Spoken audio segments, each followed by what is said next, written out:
wala masyadong mga naninita dito. Walang marami. Baka kasi sa ibang lugar may mga checkpoint. Kaya tayo number 1 hinihingi lisensya. If pag ano ka, pag estranghero or what they call a foreigner is kailangan yung passport or yung ano pa, alien card, you know.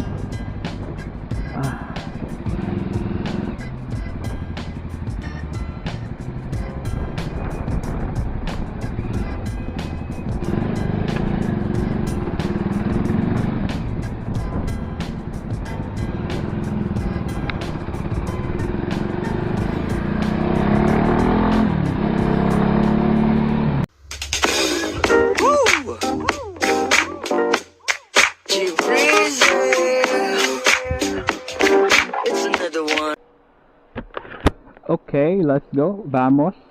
Las cosas. Let's go.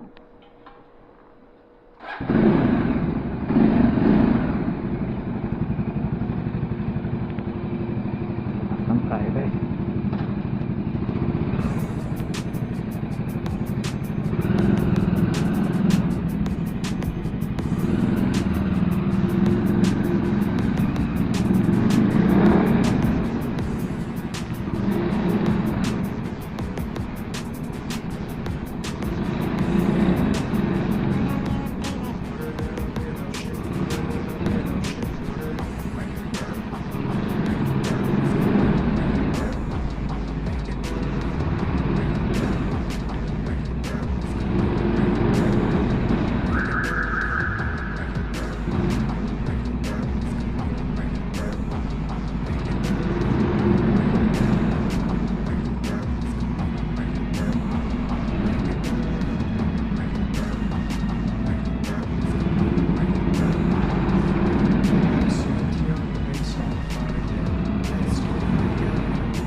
Okay.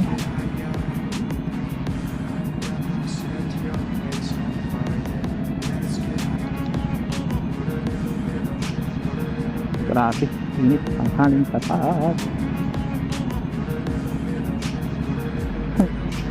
Sana walang huli kasi wala pa tayong lisensya sa motor. Kotse pa lang tayo, amigo. Wow, init ba?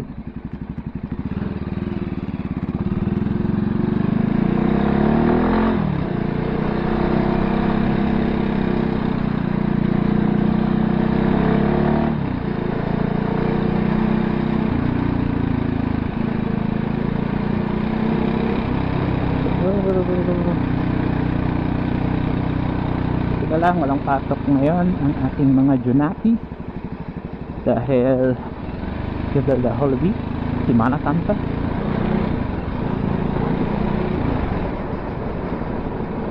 Sana umikot ngayon ng medyo malayo-layo, kaso hindi tayo makaikot ng malayo, amigos. Nag-iingat din ako kasi wala pa tayong proper license for motorcycle, kotse lang. Kakaasar naman kasi yung nag-assist sa amin nung first time ako kumuha ng license dito. Hindi niya sinama yung para sa motor. Kaasar mo.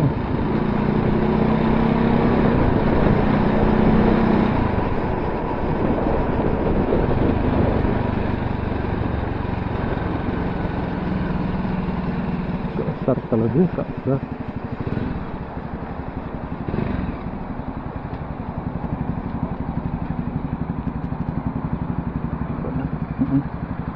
Baka mahulog ang susi. Baka mahulog kasi, amigas. Para ano lang tayo, safe lang.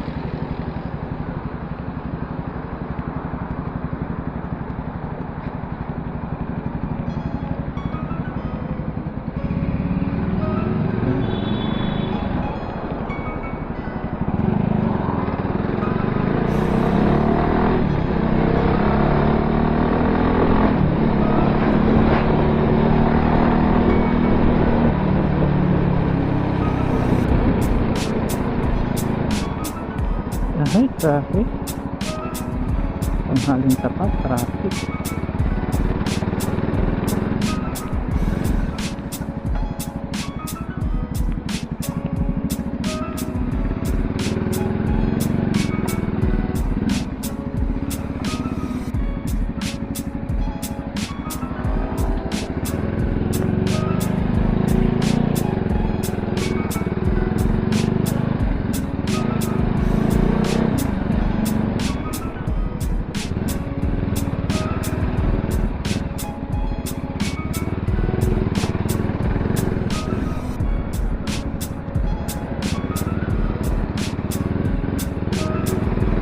Parang kinas lang din amigos na. Okay na okay lang din naman ito. Parang kinas lang din. Tago tayo sa pulis. Amigos, kagandahan lang dito amigos, wala ditong mga tao dito, yung tinatawag nilang mga traffic enforcer na biglain ka na lang sa daan, wala ko lang ganyan. Lahat dito ay okay lang. So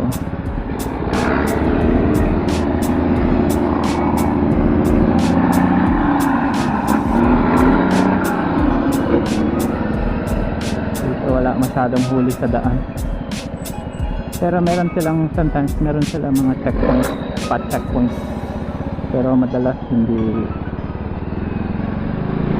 yun nangyayari every day. Bihirang-bihira yun ang bigas. Malas mo na lang talaga kung matsambahan ka, no? Yun lang talaga yun.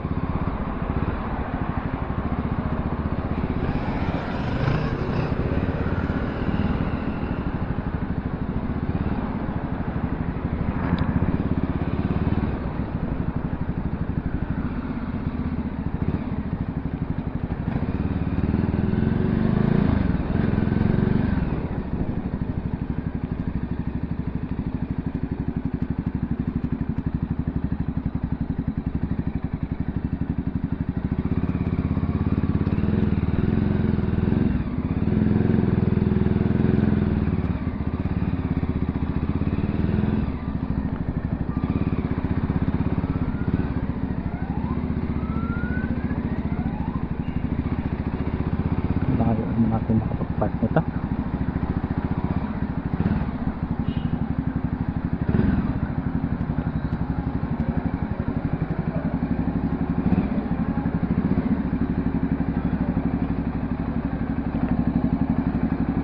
Okay.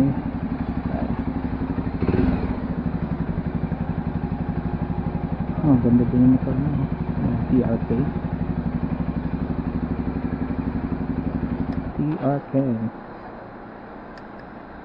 So pasok muna tayo sa grocery store sa amigo, and balitaan ko kayo mamaya. Ciao.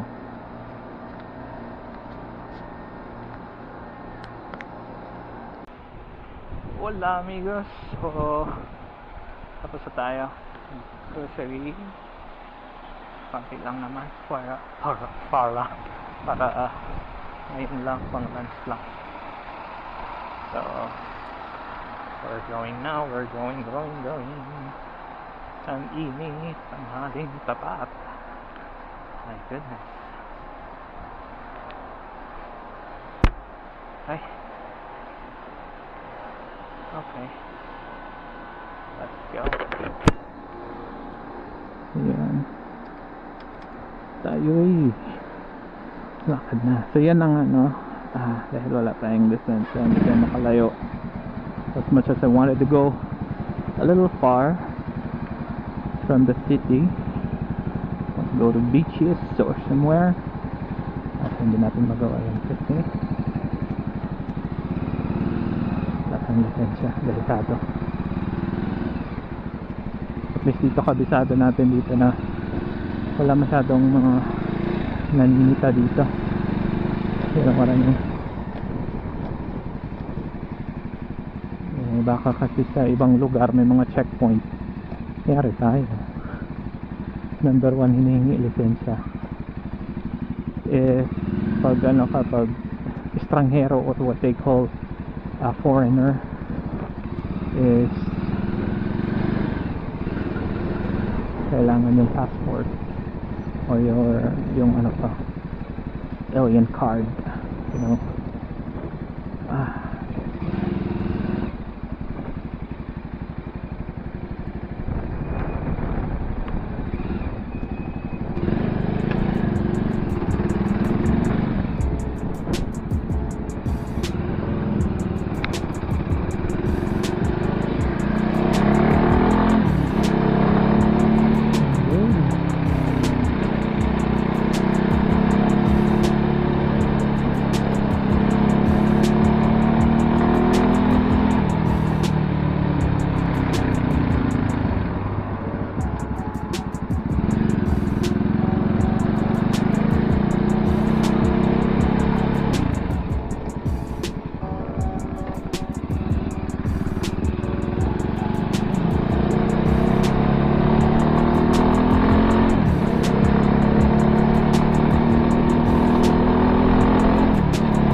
Ating susi. Init guys. So hot. Parang Pinas lang guys. Napakainit ng mundo.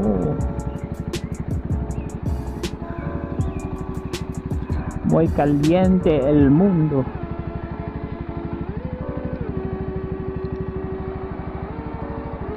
Okay. Let's go.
Okay, dito na tayo guys.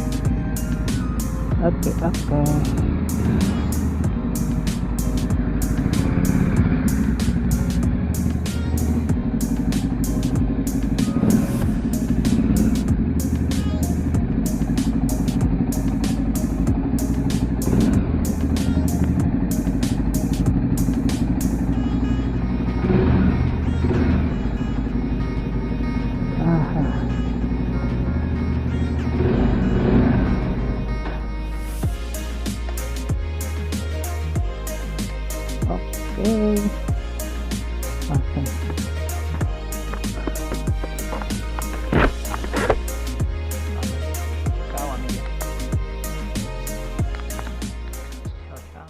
Amigos, yeah.